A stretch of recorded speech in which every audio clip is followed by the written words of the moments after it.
ွေးပြီးတဲ့အချိန်ကနေဒီနေ့ဆို2နှစ်နဲ့မှ9လပေါ့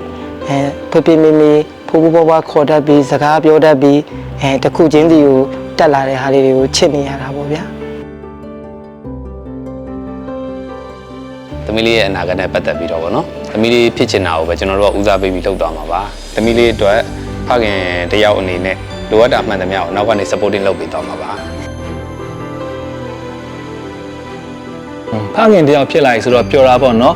ဒီလူသေးသေးလေးအတွက်ဘာပဲစဉ်းစားလဲဆိုတော့သူ့ကိုဘယ်လိုမျိုးပြုစုပြောင်းထောင်မယ်သူများတန်းတူဘယ်လိုထားနိုင်အောင်ကြိုးစားမယ်သူလိုအပ်တာရေဘယ်လိုဖြည့်ဆည်းပေးနိုင်မလဲဆိုတော့ပဲကျွန်တော်ကအခုတွေးပြီးတော့တယ်မီလေးရလာတဲ့အချိန်ကနေစပြီးတော့အိမ်ပြန်ချိန်နေလဲစောလာတယ်ဘော်ဒါတွေပေါင်းသိနေတဲ့အရင်ကသူသွားတဲ့ဟာတွေကိုကျွန်တော်တို့ကရှော့ပြီးတော့မိသားစုကိုလည်းနောက်ပိုင်းပို့ပြီးအချိန်ပို့ပေးပြတာပေါ့နော်ဟုတ်အရွယ်ရောက်လာတဲ့အခါလဲသားသမီးတွေကမိဘနဲ့ဝေးကွာသွားကြတယ်ရက်ဝေးမှာရောက်သည်ဖြစ်စေရန်နီးမှာရှိသည်ဖြစ်စေအဖေရဲ့သားသမီးတွေပေါ်မှာထားရှိတဲ့မေတ္တာတော့မပြောင်းလဲပါဘူး